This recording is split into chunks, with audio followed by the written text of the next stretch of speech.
So BTech fire and safety engineering கோர்ஸில் நம்ம என்ன படிப்போம், இந்த கோர்ஸ் வந்து நம்ம எதுக்காக படிக்கிறோம், இந்த BTech fire and safety engineering course படிக்கணும்னா என்ன எலிஜிபிலிட்டி, இந்த கோர்ஸ் படித்தோம் அப்படின்னா ஜாப் ஆப்பர்ச்சுனிட்டிஸ் கிடைக்குமா, எவ்வளோ ஆப்பர்ச்சுனிட்டிஸ் இருக்குது, எவ்வளோ சேலரியில் ஜாப் ஆப்பர்ச்சுனிட்டிஸ் இருக்குது அப்படிங்கிறத பற்றி தான் இந்த வீடியோவில் நம்ம சிம்பிளாக பார்க்க போகிறோம்.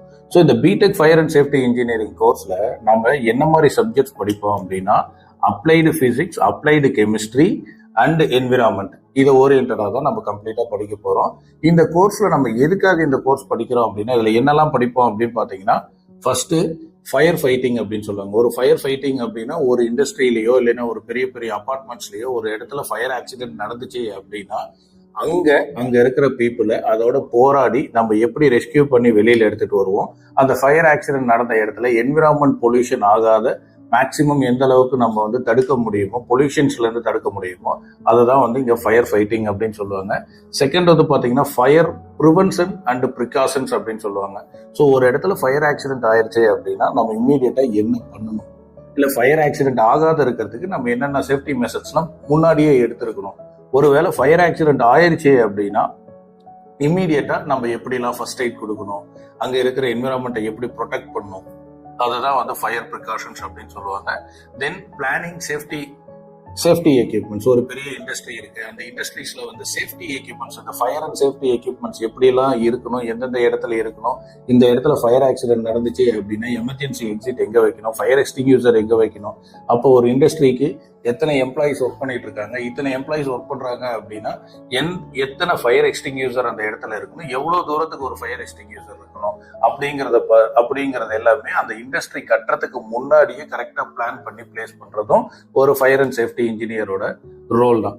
தென் ஃபயர் எக்யூப்மெண்ட்ஸ்லாம் எப்படி யூஸ் பண்றது, ஃபயர் எக்ஸ்டிங்யூசர்ஸ் இருக்குன்னா அது எப்படி யூஸ் பண்றது, என்ன மாதிரி ஃபயருக்கு என்ன மாதிரி ஃபயர் அண்ட் எக்ஸ்டிங்யூசர் யூஸ் பண்றது. ஃபார் எக்ஸாம்பிள் இப்போ கேஸ் சிலிண்டர்ல இருந்து ஏதாவது ஒரு ஃபயர் இருக்குன்னா அதை எப்படி ஆஃப் பண்ணணும், இல்லை ஆயில்ல இருந்து ஏதாவது ஒரு ஃபயர் வந்துச்சுன்னா அதை எப்படி ஆஃப் பண்ணணும், அதுக்கு என்ன ஃபயர் எக்ஸ்டிங்யூசர் யூஸ் பண்றது, அதை பத்தி படிக்கிறதா ஃபயர் எக்யூப்மெண்ட்ஸ் பத்தி படிக்கிறது, அப்புறம் அதை எப்படி யூஸ் பண்ணணுங்கிறத படிக்கிறது.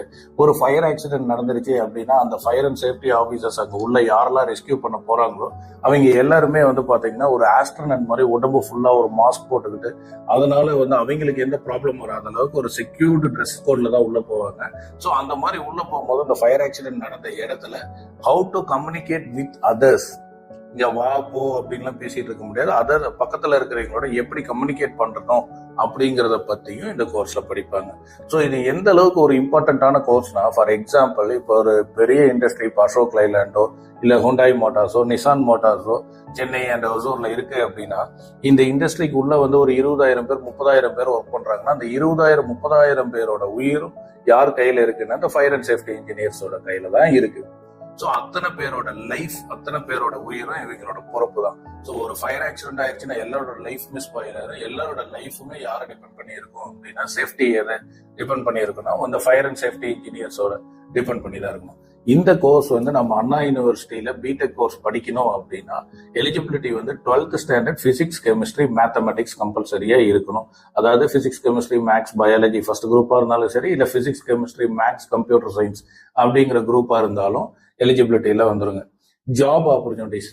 ஸோ இன்னைக்கு இருக்கிற ரெகுலேஷன்ஸ், இன்னைக்கு இருக்கிற கவர்மெண்ட் ரூல்ஸ் அண்ட் ரெகுலேஷன் பிரகாரம் மினிமம் டு மினிமம் ஒரு கம்பெனினா ஒரு 2 to 3 fire and safety engineers ஆவது இருக்கணும். ஒரு 1000 எம்ப்ளாயிஸ் இருக்காங்க, 5000 எம்ப்ளாயிஸ் இருக்காங்க, ஒரு 10,000 எம்ப்ளாயிஸ் இருக்காங்கன்னா அதுக்கு ஏற்ற மாதிரி ஒரு ரேஷியோ இருக்கு, இத்தனை எம்ப்ளாயிஸ்க்கு இத்தனை ஃபயர் அண்ட் சேஃப்டி ஆஃபீஸர்ஸ் இருக்கணும் அப்படின்ட்டு. அப்ப தமிழ்நாட்டில் வேகன்சி சீட்ஸ் வந்து பாத்தீங்கன்னா மொத்தமா அண்ணா யூனிவர்சிட்டியில ஒரு 500 சீட்டுக்குள்ளதான் இந்த ஃபயர் அண்ட் சேஃப்டி இன்ஜினியரிங் கோர்சஸே இருக்கு. ஸோ ஒரு 5-6 காலேஜஸ்ல மட்டும்தான் இந்த கோர்சஸே இருக்கு. பட் ஆனா தமிழ்நாட்டில் மட்டும் சென்னை ஆகட்டும், ஒசூர் ஆகட்டும், கோயம்புத்தூர் ஆகட்டும், மோர் தென் 10,000 companies are there.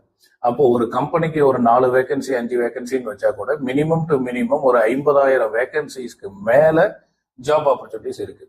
So fire and safety engineering அப்படிங்கிற கோர்ஸ்ல இதுக்கு மேல உங்களுக்கு ஏதாவது டவுட் இருந்தாலோ இல்ல என்னென்ன காலேஜஸ்ல இந்த சீட் இருக்கு அப்படிங்கிற ஒரு குவரிஸ் இருந்தாலோ, மேலும் உங்களுக்கு ஏதாவது தேவைப்பட்டது அப்படின்னா ஸ்கிரீன்ல இருக்கிற நம்பருக்கு கால் பண்ணுங்க. உங்களுக்கு அட்மிஷன் கைடன்ஸ்ல இருந்து ஃபியூச்சர் கைடன்ஸ்ல இருந்து என்ன கோர்ஸ் எடுக்கலாம், எந்த கோர்ஸ்க்கு என்னென்ன காலேஜஸ்ல இருக்குங்கிற கம்ப்ளீட் டீடைல்ஸ் நாங்க உங்களுக்கு கொடுப்போம்.